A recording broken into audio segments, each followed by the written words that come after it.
नमस्कार दोस्तों, मैं राजेश रंजन आप सभी का टारगेट फॉर एग्ज़ाम में स्वागत है। आज के सेशन में दोस्तों हम 25 मई का मोस्ट इम्पोर्टेंट क्वेश्चन करेंगे। तो चलिए शुरू करते हैं आज का सेशन। पहला क्वेश्चन है, भारतीय परमाणु ऊर्जा आयोग के पूर्व अध्यक्ष श्री कुमार बनर्जी का निधन हो गया। तो ये श्री कुमार बनर्जी जो है, ये है श्री कुमार बनर्जी। तो इनका ही हाल ही में क्या हो गया, निधन हो गया। ये जो थे भारतीय परमाणु ऊर्जा आयोग के क्या थे, पूर्व अध्यक्ष थे। इनको जो है 2005 में पद्म श्री और 1989 में शांति स्वरूप भटनागर पुरस्कार मिला। कब? 2005 में पद्म श्री मिला और 1989 में शांति स्वरूप भटनागर पुरस्कार मिला। इन्होंने 2012 में परमाणु ऊर्जा आयोग के अध्यक्ष और परमाणु ऊर्जा विभाग के सचिव के रूप में भी क्या थे, ये सेवानिवृत्त हुए थे। इन्होंने 2010 तक जो है 6 साल के लिए भाभा परमाणु अनुसंधान केंद्र BARC के निदेशक रूप में भी क्या किया, ये काम किया है। अगला क्वेश्चन देखिए, फोर्ब्स ने जारी की 2021 की सबसे अमीर एथलीटों की सूची। तो फोर्ब्स ने जारी किया कि ना सबसे अमीर एथलीटों की सूची। तो इसमें सबसे अमीर कौन है, तो ये कोनोर मैकग्रेगर जो है, ये सबसे अमीर व्यक्ति हैं। इन्होंने जो है पिछले एक साल में 180 मिलियन की कमाई की है। तो ये 180 मिलियन की कमाई करके सुपरस्टार लियोन मेसी और क्रिस्टियानो रोनाल्डो को क्या किया है, पीछे छोड़कर ये दुनिया के सबसे अमीर एथलीट बन गया है। तो पूछ लेगा सबसे एक नंबर पर कौन है, कोनोर मैकग्रेगर जो है एक नंबर पर है। दूसरा सेकंड स्थान पर किसका है, तो लियोन मेसी का हो गया। थर्ड स्थान पर पूछ लेगा तो ये क्या हो जाएगा, रोनाल्डो। कौन हो जाएगा, रोनाल्डो हो जाएगा। अगला क्वेश्चन देखिए, इटली ने की वैश्विक G20 शिखर का सम्मेलन का मेजबानी। तो G20 शिखर सम्मेलन का मेजबानी कौन की, तो ये इटली ने की। इटली की राजधानी कहाँ पर है, तो ये रोम में है। मुद्रा यहाँ की चलती है यूरो। राष्ट्रपति है सर्जियो मैटरेला। कौन है, सर्जियो मैटरेला यहाँ के राष्ट्रपति है। अगला क्वेश्चन देखिए, प्रकृतिवादी जेनन गुडॉल ने जीता 2021 का टेम्पल्टन पुरस्कार। तो टेम्पल्टन पुरस्कार कौन जीता है, तो ये जेन गुडॉल, ये है जेन गुडॉल है। इसकी टेम्पल्टन पुरस्कार की स्थापना जो है ये 1973 में हुआ था। कब हुआ था, 1973 में हुआ था। इनको जो है जॉन टेम्पल्टन फाउंडेशन द्वारा क्या करता है, प्रस्तुत किया जाता है। ये पुरस्कार जो है $1.1 मिलियन होता है। वर्तमान में फ्रांसीसी कॉलिंस द्वारा आयोजित हुआ था। तो ये आयोजित इस बार कौन किया था, ये फ्रांसीसी कॉलिंस द्वारा इसको आयोजित किया था। अगला क्वेश्चन देखिए, अक्टूबर 2022 में भारत में होगा फीफा अंडर-70 महिला विश्व कप। तो फीफा अंडर-70 विश्व कप कब होगा, अक्टूबर 2022 में। कहाँ पर होगा, तो ये भारत में होगा। इससे इतना क्लियर हो जाएगा क्या, फीफा अंडर-70 महिला विश्व कप कहाँ पर होगा, तो ये भारत में होगा। कब, ये 2022 में। ठीक, इसका अध्यक्ष, फीफा का अध्यक्ष कौन है, गियानी इन्फिनिटो है। फीफा का अध्यक्ष पूछ लेगा कौन है, गियानी इन्फिनिटो।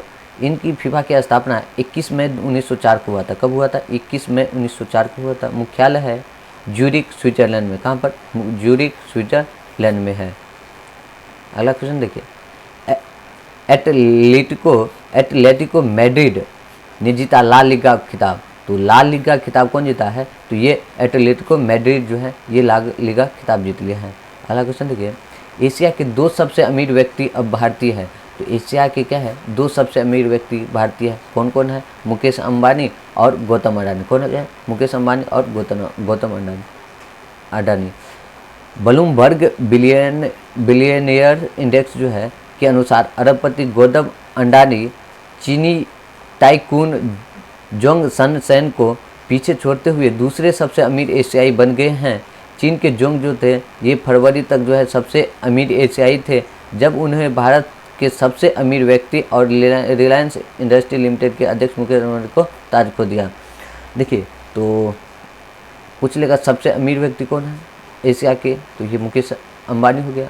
और दूसरे स्थान पर कौन है एशिया के सबसे अमीर व्यक्ति, तो ये गौतम अडानी। कौन हो जाएगा, गौतम अडानी। पहले स्थान पर मुकेश अंबानी, दूसरे स्थान पर कौन है, गौतम अडानी।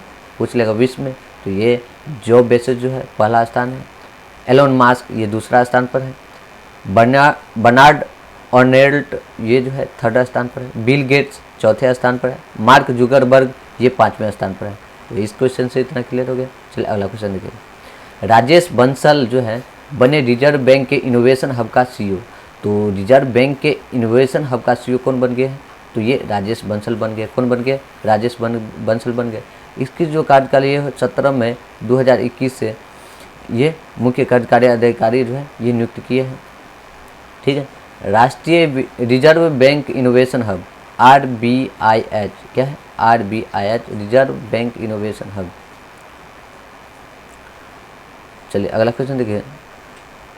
मुकेश अंबानी ने भारतीय मुक्केबाजी के पहले द्रोणाचार्य पुरस्कार विजेता coach OP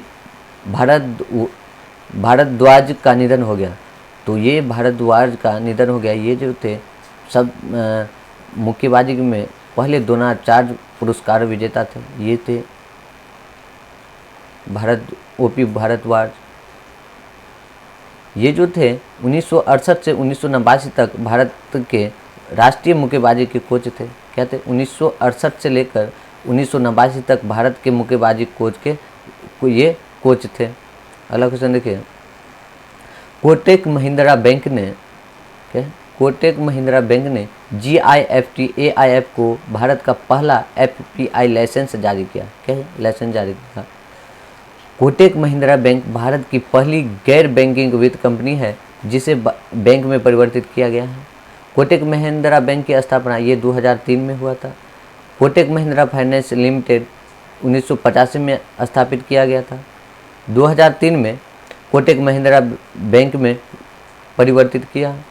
Kotak Mahindra bank की मुख्यालय कहाँ पर है? ये मुंबई में है, मुंबई महाराष्ट्र में है।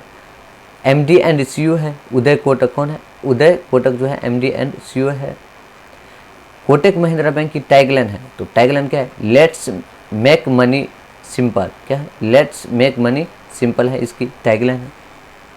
अगला क्वेश्चन देखिए। रेड बुल के मैक्स वेरेस्टापेन ने जो है ये पहली बार मोनाको ग्रैंड प्रिक्स जीता है। तो ये कौन जीता है? Monaco grand prix. तो ये मैक्स वेरेस्टापेन ने जो है ये जो है मोनाको ग्रैंड प्रिक्स जो है ये जीत गया है। ये है मैक्स वेरेस्टापेन जो है ये है।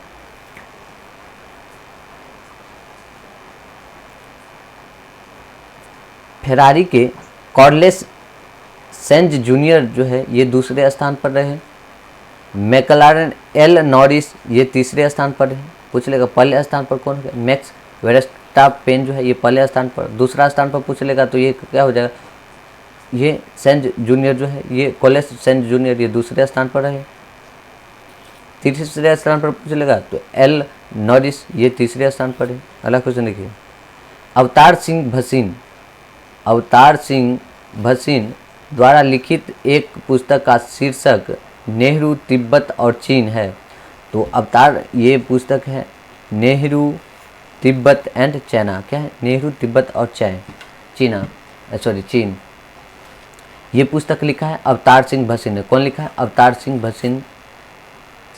यह पुस्तक 1949 से लेकर 1962 में भारतीय चीन युद्ध और उसके बाद घटनाओं का विश्लेषण है। तो इस पुस्तक में जो है ये 1949 से लेकर 1962 तक के जो है भारत चीन के युद्ध और उससे जो है विभिन्न घटनाओं का वर्णन किया हुआ है इस बुक में।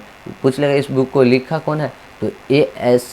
भसीन। कौन? अवतार सिंह भसीन ने इस पुस्तक को लिखा है। अगला क्वेश्चन देखिए। शिव शंकर मेनन। तो शिव शंकर मेनन ने India and Asian geopolitics the past present नामक पुस्तक लिखी है। तो ये कौन लिखा है पुस्तक? शिव शंकर मेनन ने। कौन पुस्तक लिखा है? India and Asian Jio politics the fast present ये पुस्तक लिखा है। ये जो है शिव शंकर मेनन ये प्रधानमंत्री के राष्ट्रीय सलाहकार एवं विदेश सचिव भी रह चुके हैं ये शिव शंकर मेनन। अगला क्वेश्चन देखिए। श्रेणी 5 के चक्रवात तूफान के 26 से 27 मई के पश्चिम बंगाल और उड़ीसा के तट पर दस्तक देने का अनुमान लगाया जाता है। चक्रवात का नाम यास रखा जाएगा। तो ये जो है 26 और 27 मई के बीच जो है बंगाल और उड़ीसा के तट पर क्या होगा, ये तूफान टकराएगा। इसका नाम रखा है यास। क्या रखा है? इसका नाम यास रखा है। देखिए, विश्व मौसम विज्ञान संगठन का इसका जो है मुख्यालय कहाँ पर है? जिनेवा, स्विट्जरलैंड में। इसका स्थापना जो है 23 मार्च 1950 को किया गया था। विश्व मौसम विज्ञान संगठन का स्थापना कब हुआ था? तो 23 मार्च 1950 को हुआ था। विश्व मौसम विज्ञान के संगठन अध्यक्ष कौन है? तो ये डेविड ग्रीम्स जो है ये इनके अध्यक्ष हैं। अगला क्वेश्चन देखिए। चलिए दोस्तों, आज का सेशन यहीं पर समाप्त करते हैं। मिलेंगे फिर नेक्स्ट सेशन में। चलिए, थैंक यू।